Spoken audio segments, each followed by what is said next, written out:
Εκείνος λέει ότι δεν το βλέπουμε και τόσο διαφορετικά. Για να δούμε λοιπόν. Ναι. Ότι γενικά θεωρούμε ότι θεωρούσαν κάτι το εντελώς φυσικό να υπάρχουν δούλοι. Και ότι έτσι έπρεπε να είναι τα πράγματα. Ο Βίλιαμς τα ψάχνει, τα μελετάει και καταλήγει στο συμπέρασμα ότι ξέρανε πάρα πολύ καλά πόσο άσχημο πράγμα είναι να είσαι δούλος. Και πίστευε ότι... Βέβαια, μα κύριε Λιδάκη, μου επιτρέπετε, όταν ο Οδυσσέας συναντά στον κάτω κόσμο τον Αχιλλέα, στην του λέει θα ήταν δούλος στον επάνω κόσμο παρά βασιλιάς στον κάτω κόσμο. Άρα ήξερε. Ναι. Ήξερε τι σημαίνει δουλεία. Βέβαια. Και υπάρχει, κατά κάποιο τρόπο πιστεύουν ότι μπορεί κάποιος ανά πάσα στιγμή να είναι δούλος. Δηλαδή ήταν θέμα τύχης.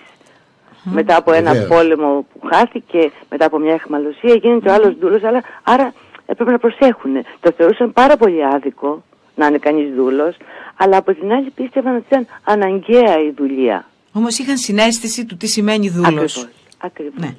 Η ομοιότητα που βρίσκει τώρα με τη σημερινή εποχή ο Βίλιαμς είναι η εξής. Εντέχνος καλλιεργείται η μοιρολατρεία από την εξουσία. Ναι. Δηλαδή ζούμε σε ρευστούς καιρούς, σε κοινωνία του ρίσκου. Έχουμε δουλειά σήμερα, αύριο δεν ξέρουμε αν θα έχουμε. Δεν ξέρουμε τι μας περιμένει. Οι σχέσεις είναι ρευστές. Φοβόμαστε να δεθούμε με τον άλλον. Είναι και ο έρωτας ρευστός, τα λέει ο Μπάουμαν. Πάρα πολύ ωραία αυτά τα πράγματα. Ότι όλα είναι ρευστά. Και μέσα σε αυτή την κοινωνία της ανασφάλειας, της επικινδυνότητας, της αβεβαιότητας που είπε γινόμαστε μοιρολάτρες κι εμείς. Ναι. Και καλλιεργείται εντέχνος. Δηλαδή ξέρουμε πάρα πολύ καλά ότι στο σύγχρονο κόσμο κάποιοι αδικούνται. Ξέρουμε ότι κάποιοι αφαιρετούν. Τα ξέρουμε όλα αυτά. Έχουμε τα νοητικά εργαλεία που να καταλάβουμε αυτή την κατάσταση. Αλλά από την άλλη δεν αντιδρούμε. Ναι. Άρα υπάρχει μια ομοιότητα με την αρχαιότητα σε ό,τι αφορά το θέμα της καταπίεσης, ας πούμε, της αδικίας. Άδικον γάρε, το έλεγαν οι αρχαίοι. Ναι. Και βέβαια κάποια ψήγματα αυτής της αντίληψης μπορούμε να δούμε στην Αντιγόνη, όπως λέει ο Βίλιαμς πάλι στο βιβλίο του αυτό το οποίο συζητάμε, όπου προσπαθεί να ορθώσει το ανάστημά της απέναντι στην εξουσία. Που και η εξουσία, βέβαια, να πούμε την αλήθεια, έχει το δίκιο της. Δηλαδή ο Κρέον προσπαθεί να σοφρονήσει τους πολίτες και να τους παραδειγματίσει. Η Αντιγόνη όμως θεωρεί ότι δεν είναι υποχρεωμένη να πειθαρχήσει. Κύριε Καραταράκη, βάζετε ένα πάρα πολύ μεγάλο τεράστιο θέμα. Μπορώ να κάνω μια εκπομπή μόνο για την Αντιγόνη. Όχι μόνο για την Αντιγόνη, με βάση την Αντιγόνη. Ναι, το τι σημαίνει κοινωνική δομή, σύστημα, τι σημαίνει κοινωνική δράση.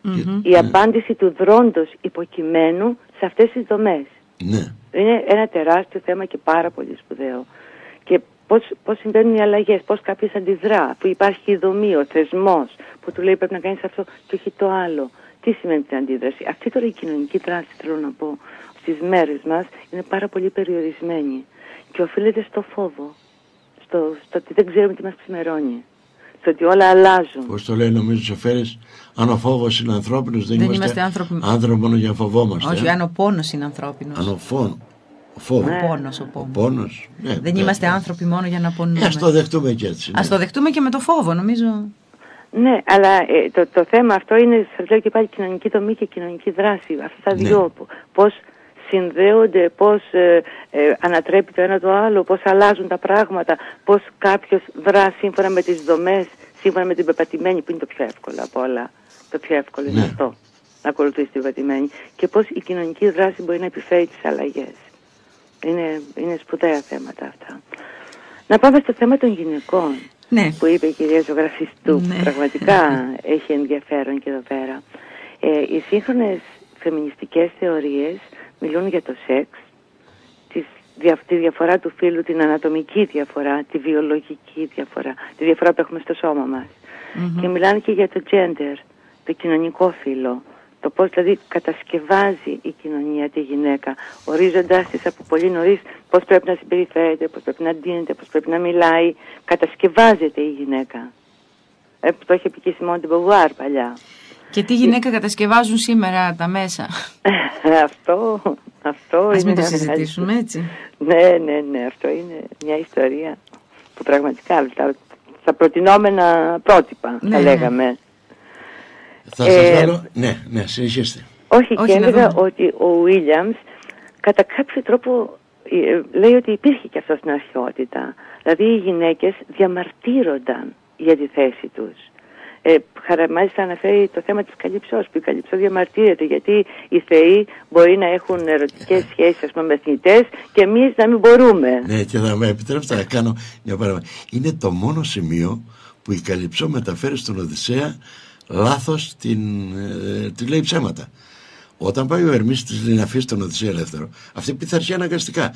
Αλλά όταν πηγαίνει στον Οδυσσέα δεν του λέει ότι ξέρεις, ήρθε εντολή από το Δία και σε αφήνω ελεύθερο. Εγώ σε βλέπω στεναχωρημένο, του λέει. Ναι. Μείνε μαζί μου να σε κάνω αθάνατο. Ναι.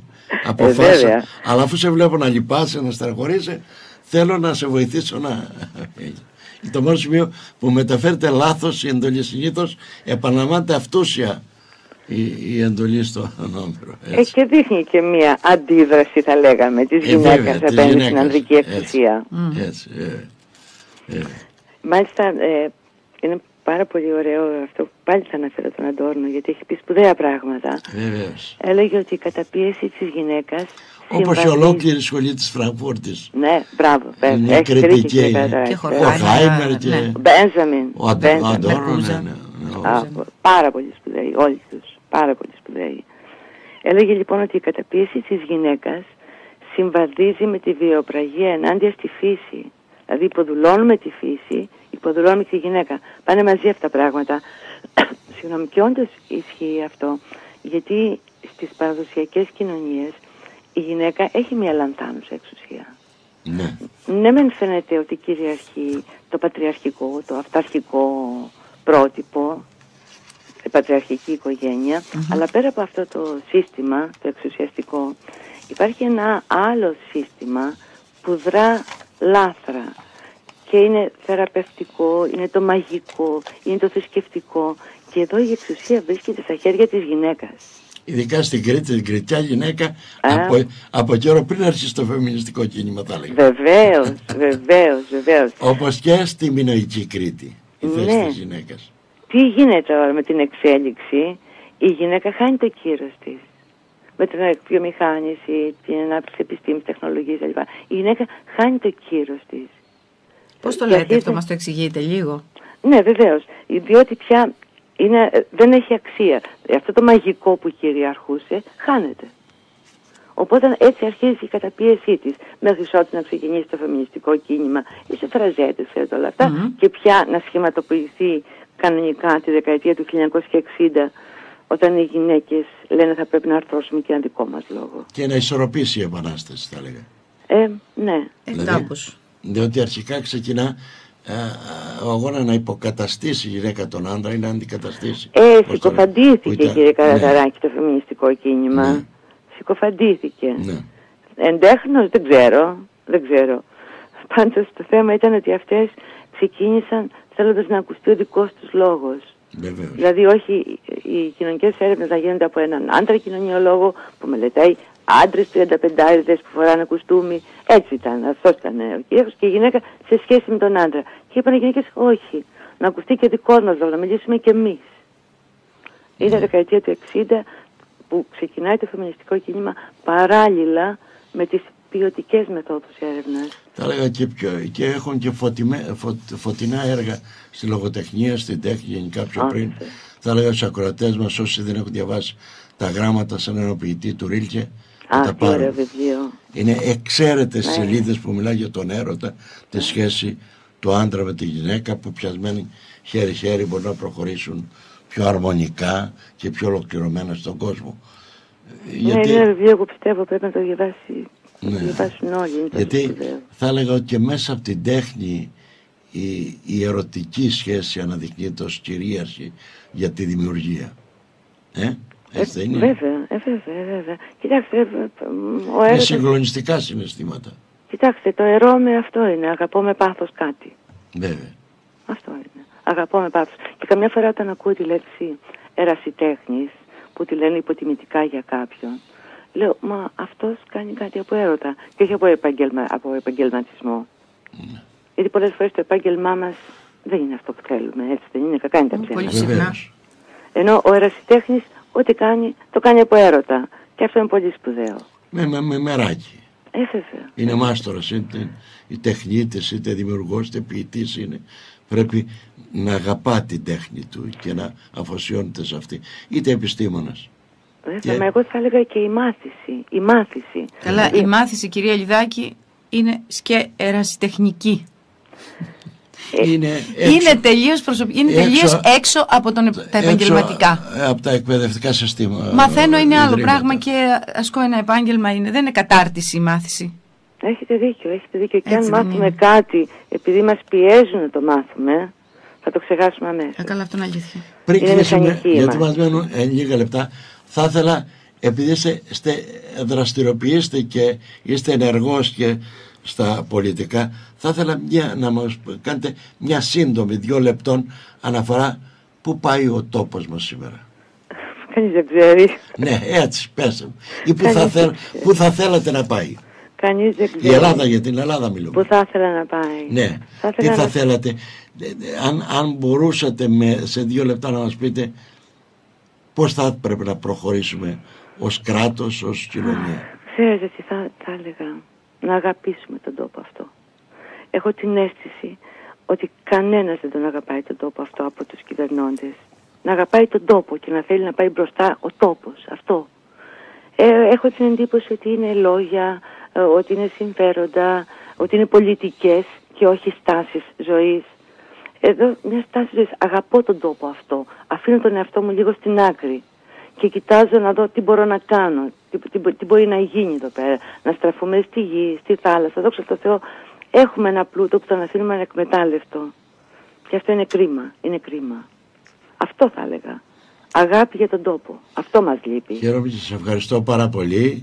Εγώ σας ευχαριστώ θερμά. Για όσα είπαμε και για όσα μου αφήσετε να νομίζω θα μπορούμε να πούμε μελλοντικά, διότι αναγκαστικά τρέξαμε πάρα πολύ γρήγορα. Δεν μπορούμε να τα καλύψουμε όλα. Σας ευχαριστώ. Ναι, πάρα πολλά θέματα, είναι αλήθεια. Για ό,τι κάνετε και για ό,τι καμαρώνουμε που τέτοιοι λαμπροί επιστήμονες έζησαν, αγάψαν και αυτόν τον τόπο, το Ηράκλειο, και διαπλάστηκαν μέσα στα στενά του, στις συντζίες του. Στη Λασιθίου, έτσι. Λοιπόν, να είστε καλά. Ευχαριστώ πολύ, κύριε Λιδάκη. Θα τα ξαναπούμε σύντομα, πιστεύω. Ευχαριστώ πολύ. Γεια σας. Φίλοι μου, πριν κλείσουμε, θα ήθελα να υπενθυμίσω ότι αφορμή να μιλήσουμε ήταν μια εξαίρετη έκδοση του Μπέρναν Ουίλιαμς, «Εδώς και ανάγκη. Ατομική βούληση, πράξη και ευθύνη στην αρχαία Ελλάδα», όπου ο μεγάλος αυτός επιστήμονας αποκαθιστά την αντίληψη των αρχαίων Ελλήνων και δεν θεωρεί ότι ο σημερινός κόσμος έχει τόσο πολύ εξελιχθεί ηθικά, ούτως ώστε και ενός αρχαίους Έλληνας υπήρξε έλλειψη ηθικής. Να αναφερθώ ότι τιμά πραγματικά τον τόπο μας, ότι σήμερα μέσα στην κρίση υπάρχουν εκδοτικοί εκεί όπως η Αλεξάνδρεια. Να στείλω ένα χαιρετισμό στην εξαίρετη Ευρώπη, δεν εννοώ την Ευρώπη όπως εννοείται, αλλά την κοπέλα, την κυρία Κουτσογιάννη Ευρώπη, που είναι υπεύθυνη δημοσίων σχέσεων σε εκδόσεις Αλεξάνδρεια. Μια αναφορά σε εξαίρετες εκδόσεις. Εκδίδει ιστορία νεότερη και σύγχρονη, ιστορία αρχαίος κόσμος, για τον Οκτάβιο Πας, τον Λαβυρινθομοναξιάς, του Ρίτσαρντ Έβανς, παράξενες ιστορίες του Μεσαίωνα και διάφορα άλλα για νεότερη και σύγχρονη ιστορία. Έχει εκδόσεις για την φιλοσοφία, τα γράμματα της τέχνης, τη λογοτεχνία, λαμπρές εκδόσεις, και όσοι θέλετε μπορείτε να αναζητήσετε για τις θετικές επιστήμες, επιστημονικά έργα, φιλοσοφία. Έτσι, μπορείτε να αναζητήσετε τις εκδόσεις. Το θέμα είναι ότι είναι βέβαιος κανείς ότι θα πάρει στα χέρια του μια έκδοση με πολύ καλή μετάφραση και μεγάλη φροντίδα στην εκτύπωση και στην παρουσίαση. Φίλοι μου, σας ευχαριστώ που μπαίνετε μαζί μας. Ευχαριστώ τον τεχνικό μας, τον Αντώνη Χατζόγλου. Θα είμαστε και πάλι μαζί το ερχόμενο Σάββατο 10 με 12 στην εκπομπή «Αυτός ο κόσμος, ο μικρός, ο Μέγας».